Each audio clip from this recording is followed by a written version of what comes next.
This is the Inside Voice Podcast. So glad you are here for another episode. You've joined us at a great time because we are cleaning house. We are getting rid of things that are not serving us. We're getting rid of things that are hindering us, that are holding us back. Because I truly believe we've all got this idea of what we want our life to look like. And I'm not talking about what you saw on social media that Susie Q down the street posted about, and you're like, oh man, if I just had that life, if I could just be on a yacht every day of my life, I'd be so happy. Maybe that is the case. I don't know. But I think for so many of us, we're chasing after this idea of purpose. We're chasing after this idea of I'm here for a reason. And I truly believe that because I believe that God put each and every one of us here for a reason. And he's got a purpose for us. He's got a plan for us. He's got this vision for our lives that we could never come up with on our own. And it's going to be, if we can walk in that life, if we can walk in that plan that he has for us, it's going to be the most beautiful, wonderful, most fulfilling thing because it's literally what he wrote on our hearts. It's what he put in our DNA. It's what he created us to do.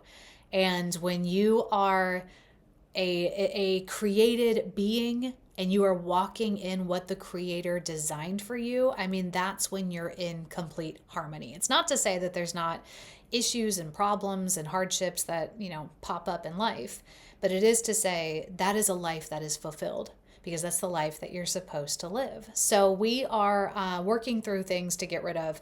We've gone through physical things around us, this was all inspired when I started cleaning out my closet and getting rid of clothing and items that just no longer were a part of this vision and didn't feel like they were me, didn't feel like they were in line with the person that I'm becoming or the life that I should and want to live. You know what I mean? So just getting rid of that stuff.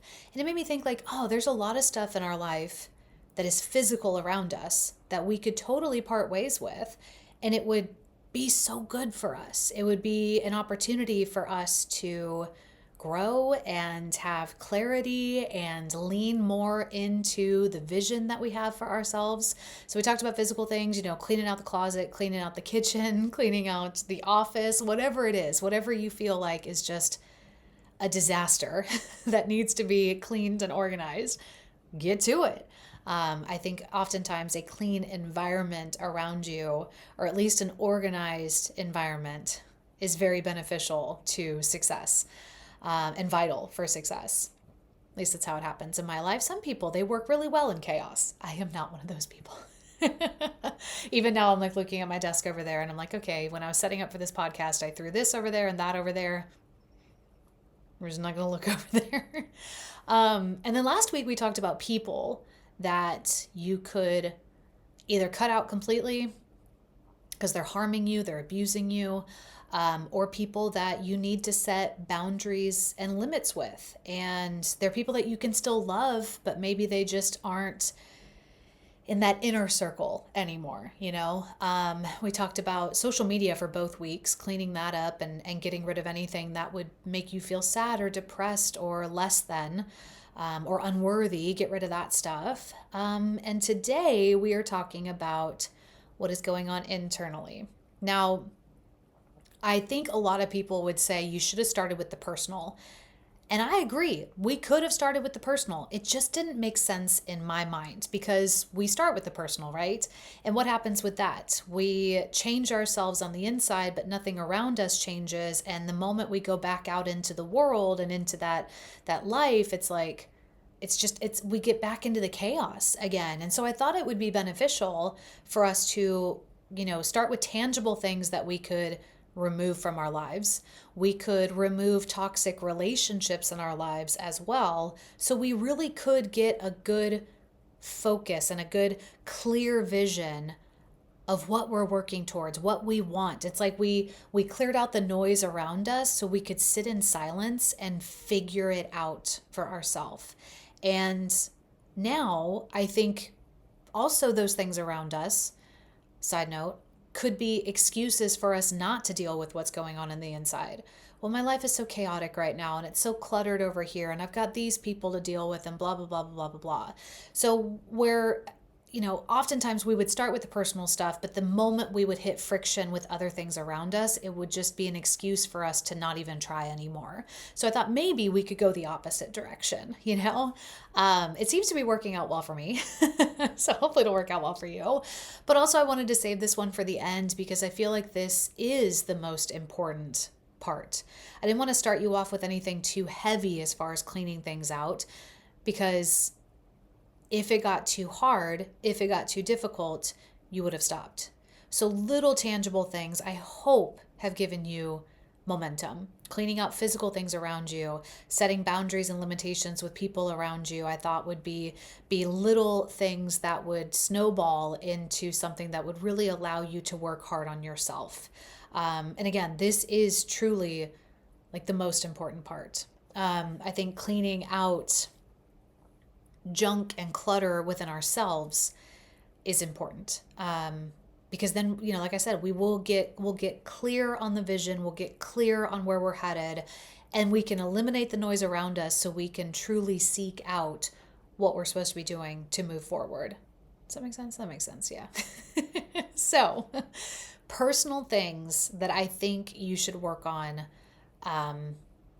cleaning out of you. And these are things that you've heard 1,000 different times, but maybe you haven't thought of them as clutter in your life, or you haven't thought of them as hindrances or weights. You've kind of just been told, well, that's just the way you're wired, or your anxiety has told you this is normal, and you're so anxious about things in life that the moment you're not anxious, you get anxious because you're like, I should be anxious about this. I'm not worried about this, so that must mean that I don't really care, so I should worry about this. You know what I mean? These are things that if you can eliminate them from your life, I think it's just going to open up so many doors for you and really propel you forward. And that's kind of been like we talked a lot about cleaning out the closet. It's like such a metaphor for all of this. And we've also talked about that scripture in Hebrews about, just laying aside all of the weights and running your race with endurance. And some of those weights are mental, they're emotional, they're within you. And we've got to lay those aside so we can run our race. Let's start with doubt. We doubt ourselves a lot. I think what happens is we sideline ourselves before we ever give ourselves a chance to play, or we sideline ourselves the minute we get out into the game and the ball gets stolen for us, or we get tackled, or we hit a foul ball, or any other sports analogy that you've got in your mind. The moment we hit that adversity, I'm better on the bench. I can't hurt anybody on the bench. I can't harm anyone. I can't alter the game in a negative way if I'm on the bench. So I'll just sit on the bench. At least I have a uniform. Isn't that nice? Don't you want to get to the end of your life and say, well, at least I had a uniform? No. You want to get out and play, and you want to talk about those moments where like things got hard, But we doubt ourselves so much. We doubt what we're capable of. We doubt what we can accomplish. We doubt how we can handle those setbacks in our life. I don't think you know that there is a strength within you that is going to get you through whatever challenge you are facing. Stop doubting that. And that doubt, it can come from past experiences. It can come from comparison. We can doubt ourselves because we're not in the starting lineup. We can doubt ourselves because we didn't make a basket at all in the last game, or the ball did get stolen from us, Like we can doubt ourselves because of other things that have happened or other people that are around us. We can doubt ourselves because social media tells us that we're not so-and-so and we don't have 70,000 million followers, so we must not be capable of anything. Please. There's so much that you can do. And I got to tell you, there's a lot that you can do in your life and an impact that you can make on other people that you may never actually get to see, but it's still there. And I think that's one of the beautiful things that we get as followers of Christ is one day we're going to get to heaven and we're going to see everything that happened and occurred that was good and beautiful and wonderful simply because we decided to show up and pursue our purpose. Like that makes me so excited. And that makes me think like all this doubt that I have, it's time to let it go because it's a weight that is holding you back. Now, I'm not saying that you need to go out there and just throw yourself into things willy-nilly and not have a plan because I can do anything. Understand that like mistakes can be made and problems can arise. There are some really dumb decisions that you can make in life. So, go about things with a level head, research and study and make good decisions. But ultimately, when it comes to whether or not you can or can't do something, lean more on the can and not the can't, okay? Stop doubting yourself. So that's something that we are cleaning out of our emotional and mental closet and getting rid of. That is a coat that no longer fits. That is a pair of pants that are no longer in style. And I will tell you right now, they are never going to come back in style because doubt is never in style. The next thing is the negative self-talk, which is fueled by that doubt. It can also be fueled by other people. You may have had somebody in your life growing up that nothing you did was right. Everything you did was wrong or it wasn't good enough, and they had no problem telling you that. You might have had somebody in your life that had no problem telling you that you would amount to nothing, that you were going nowhere in life. It could have been a parent, it could have been a friend that you really loved and trusted. It could have been a teacher, even. Maybe you were struggling in class and they just said some things that have stuck with you far too long.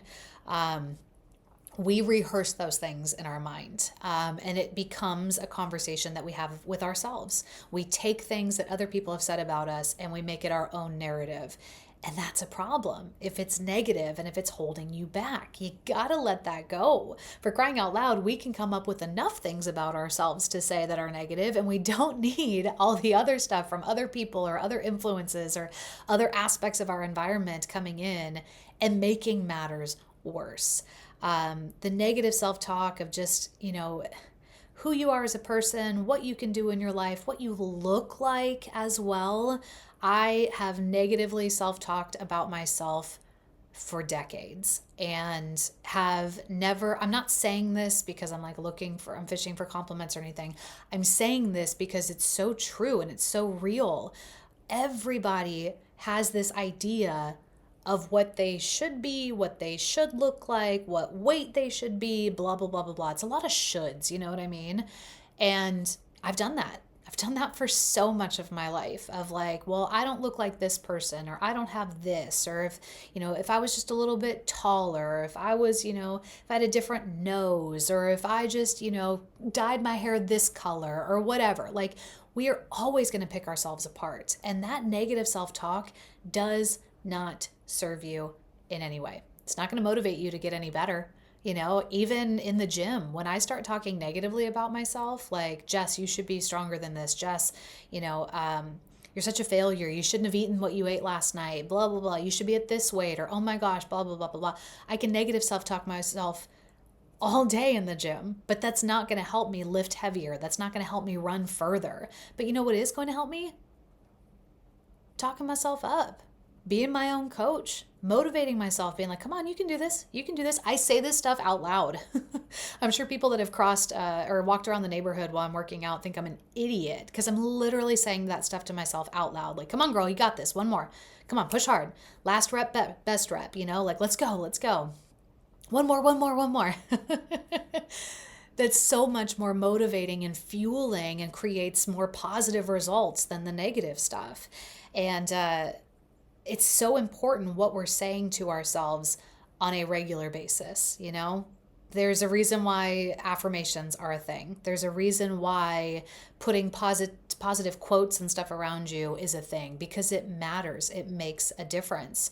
There are actually a couple of podcasts that I've heard this on in different forms, different wording, but essentially the same thing. Whatever you allow your mind to focus on, is where you're going to head. It's like when you're driving in the car. If you're not looking at the road in front of you, you're going to run off the road. You can't drive like this. You can't drive looking behind you. You've got to focus. And another phrase that I think is so incredibly interesting, and it's not even just a phrase, it's science. These neuroscientists that I've heard on these different podcasts talking about whatever fires in your brain wires in your brain. So if you think a negative thought, it's going to be so much easier for you to think that negative thought in the future because it wires in your brain. You fired that thought off, and now your brain has wired it into your brain, and it's going to be so much easier for you to think that thing again. I don't know about you, but that freaks me out with anything that I think of, I think about heartache, I think of fears, I think of negativity, I think of traumas.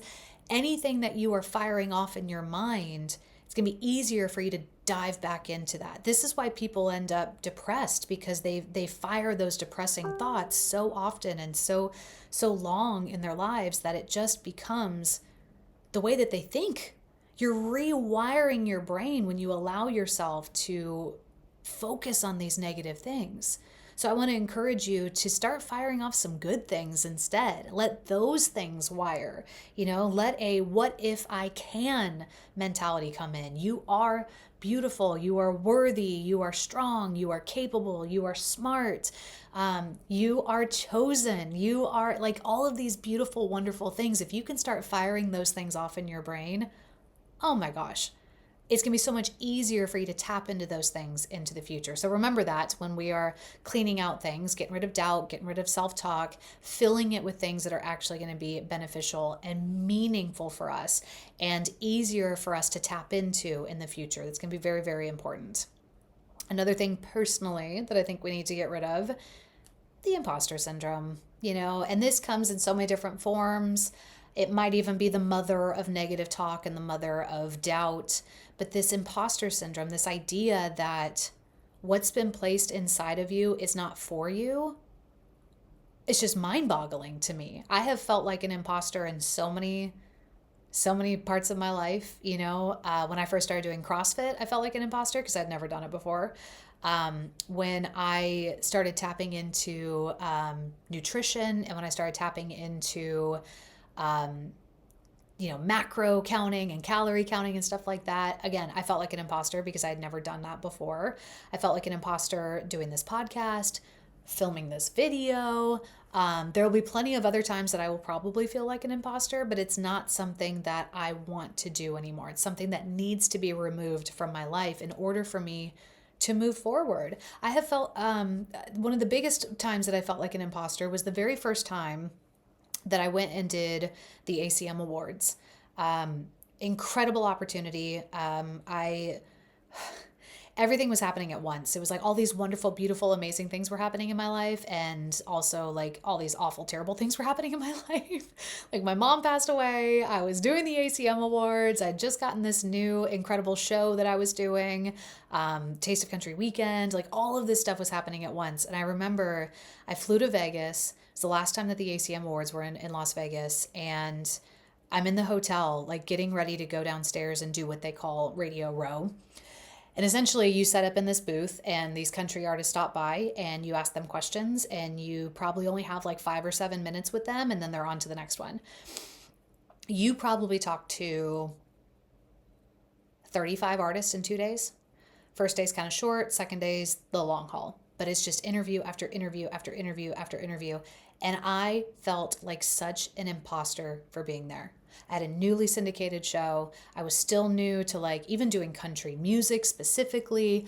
I had never done an award show like this before. I had never spoken to most of these artists, like I'm talking to Jason Aldean and Luke Bryan and like all these people, Lainey Wilson. And I'm like, I don't belong here. Who is this person? And when I tell you, it messed with me so much. Like I look back now and I'm like, that was an incredible experience. I wish that I would have just owned it more. I wish that I would have just not allowed myself to feel like an imposter. That comes from you. You're creating that in your own head.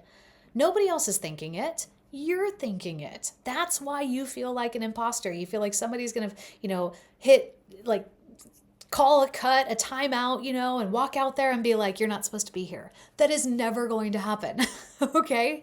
So don't allow yourself to feel like an imposter in a life that you are creating for yourself. Just because it's different, just because you've never done it before, just because it might be a little uncomfortable and you might be nervous as all get out and your hands are shaking and your voice is cracking and you feel like you're sweating all over the place, just because you have those feelings doesn't mean you don't belong there. Doesn't mean that you shouldn't pursue what you're chasing. Because again, at the end of the day, God's given this to you. And who are you to look at him and be like, I don't belong here. Thank you so much. He wouldn't have chosen you. I think of so many times in the Bible and so many people that God called to do incredible things. Moses is the one that like comes to mind immediately. I mean, this is a guy that when God told him like, hey, you're going to go get my people out of Egypt, he literally told God no. And the reason why he told him no is because he has a stutter. Last time I checked, God knew that. Last time I checked, that didn't have any bearing whatsoever on what he was going to do because he wasn't going and doing it alone. So whatever little thing that you are just harping on that you think is holding you back, it's probably not holding you back. I think you're just using it as an excuse to hold you back. So quit with this. I'm talking to myself when I say this. Quit with this stupid imposter syndrome, okay? If it's on your heart because God gave it to you, nothing can stop it. Nothing can stop you. It's for you. So walk into it. Get in the car, put the key in the ignition, and slam your foot on the gas, and let's go. Stop with this little like, I don't know. Again, I'm telling myself this.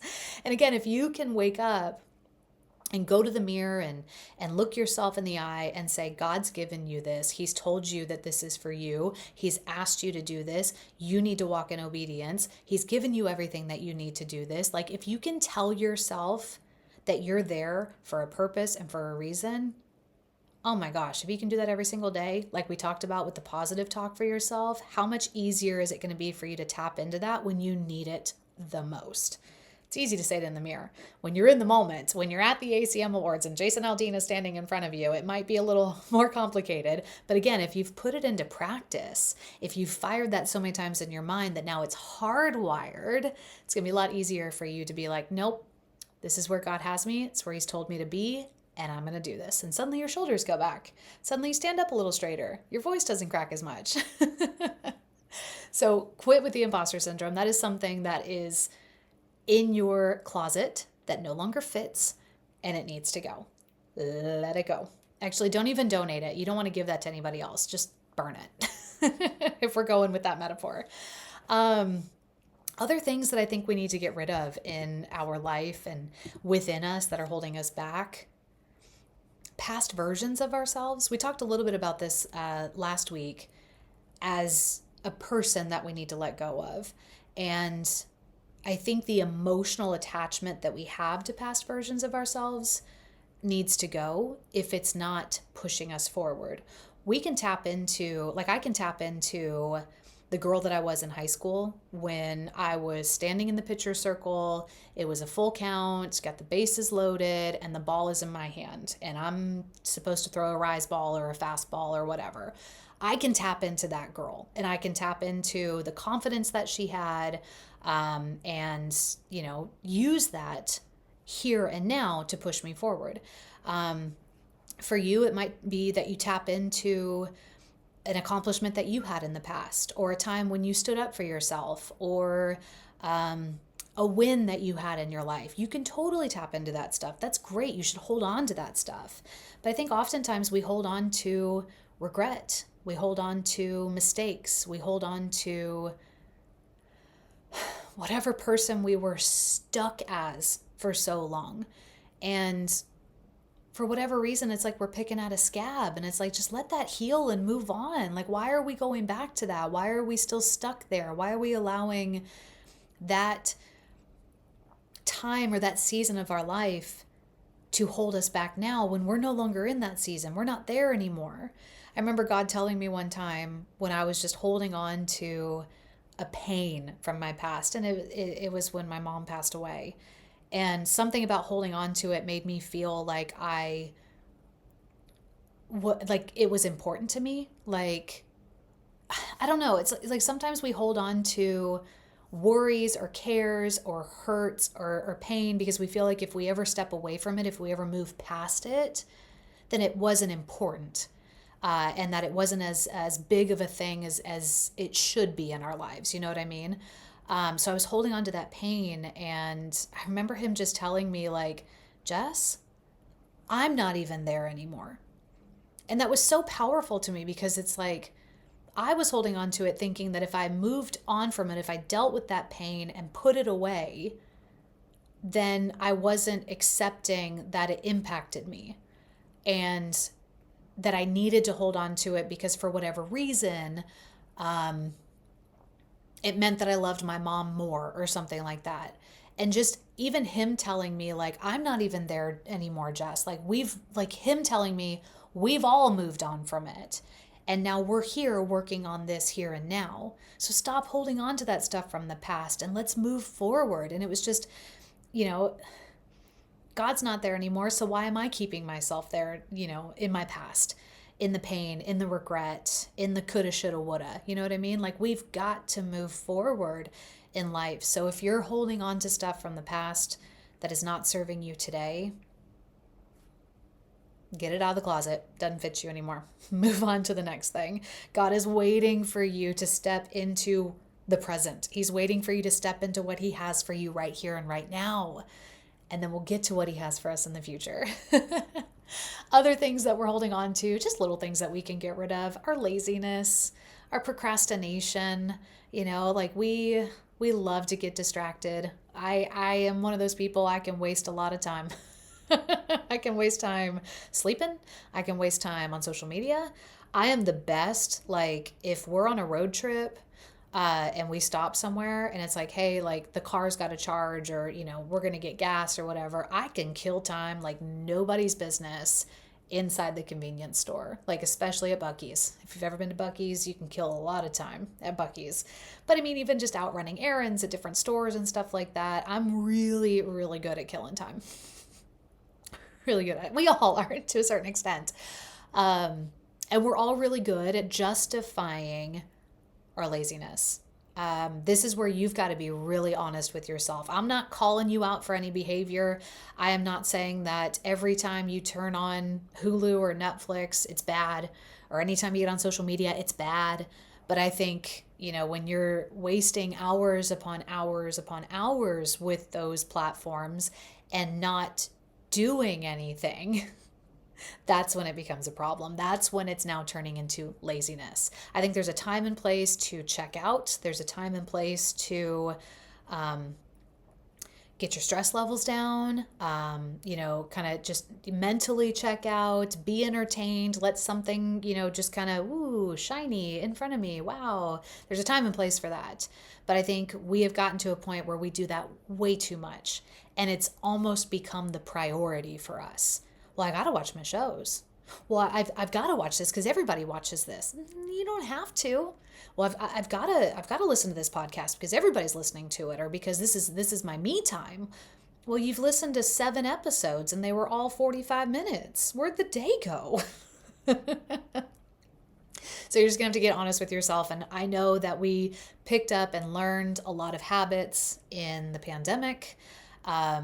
And again, like during that time, we were trying to disconnect from a really, really hard reality. I get it.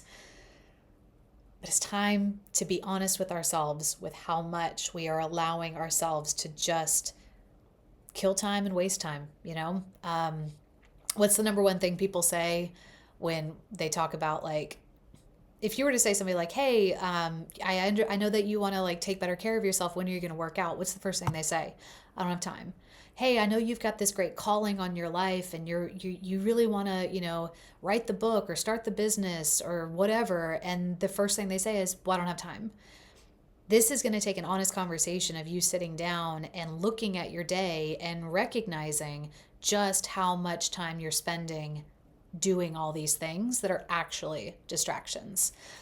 When I started trying to eat healthy, one of the things that I didn't realize was how many calories I was eating every single day.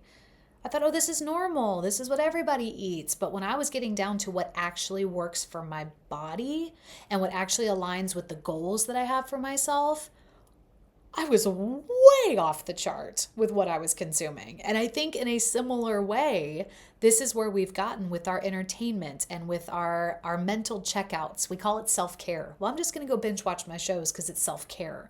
Okay, but you just wasted 6 hours. Like, you could have at least spent an hour of that working on the thing that you're chasing. You know what I mean? So letting go of that laziness and the excuses that go along with it.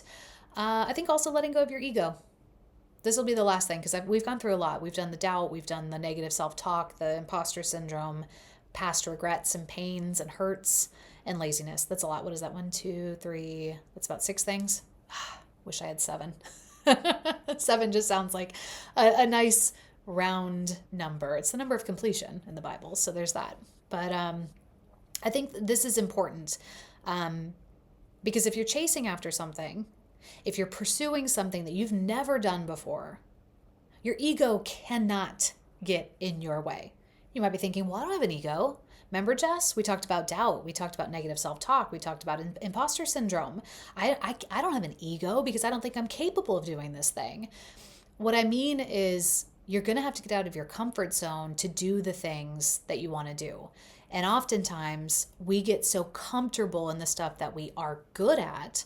We get so comfortable in the things that are second nature to us, the things that have become habits for us, that we do have a little bit of an ego. We've grown accustomed to a life that we've created, and getting outside of that would take a little bit of humility. Again, going back and having a conversation about laziness and whether or not you're procrastinating, like that takes you laying down your ego in order to recognize how to move forward. You're also going to have to let go of your ego because if you are doing something new, there might be times where you look silly, and there might be times that you look silly in front of other people. And it could be the internet. It could be your coworkers. It could be your family. It could be your spouse. Could even just be yourself, you know? Maybe you thought you were really good at sports and then you realized it had been 2 decades since the last time you played a sport. And so, yeah, you're going to have to like relearn some things, you know what I mean? But that's all a part of it. Have fun with it. So let that ego go, let that sense of pride go, and just take things as they come, be loosey-goosey, flexible, have that humble spirit and operate with humility, and I think you'll go a lot further. We've covered a lot in this one. But again, just being able to let go of some things in life that have just become weights, I think is incredibly important when we're chasing after things. We have a way of just accumulating things, accumulating people. With social media, it's all about, well, how many followers do they have? Who cares? What kind of impact are they making on the people that do follow them? Isn't that more important? We accumulate emotions, and we hold on to emotions, and we think that just because we feel something, that it is the end all be all thing. What is the phrase? Feelings are not facts. Yet we have collected so many feelings that we're so confused on what we actually feel. But if we're not feeling those things, then maybe we're not human, or maybe we're all about stuff, and we're all about things, and we've just become hoarders of things and people and emotions. And it's like, can we just let this stuff go? Can we release these weights so we can focus on what's really important? We can get down to our priorities and what really matters in life. Again, that's what's going to be important as we move through life together. Are we pursuing what we were created to do? Are we pursuing the person that we were created to be? Like, why would you go through your life living as somebody else? Why would you go through your life chasing after something because somebody told you you had to do it, or because that person was doing it and you felt some reason like you needed to do it? Get really clear on what it is that you are doing in life. And for me, that was getting really clear and really quiet before God and saying, what am I supposed to do? Because I'm here for a reason. You put me here for a reason. This life doesn't make sense outside of you. So what are we doing? And that's when he spoke to me and started, showing me things and encouraging me, and then just straight up telling me, here's what's happening. You better be on board. But at the end of the day, I would much rather try to chase after those things because they matter. So yeah, I hope that this has been beneficial for you. I hope that it's encouraged you and made you think outside of the box when it comes to your passions and your purpose in life, or even just the goals that you've set for yourself. I hope that it's given you some perspective of like, oh, actually, maybe there are some things that are holding me back that I don't even know that they are. They've just become second nature. Again, physical things, people, and personal things that we're dealing with on the inside. So have fun cleaning house. It's not easy. It's hard, and it takes a lot of honesty and a lot of self-reflection. But at the end of the day, it's going to be the best. So if you have anything that you want to share, things that you are getting rid of, things that maybe you would like prayer for, that, maybe you've got some things you're holding on to in your home that you're like, I know I don't need this anymore, but it's really hard for me to just lay it aside. Maybe you've got people in your life that are difficult and you don't know how to have those conversations with them. Maybe you're dealing with stuff on the inside and you feel like you're at a loss. Like I'm here for you, and if you need somebody to pray for you, let me know because I would love to do that for you. So it's been a great series, hasn't it? And again, like I said, if you want to share anything that you're letting go of, I would love to celebrate that win with you. Make it a good week for yourself.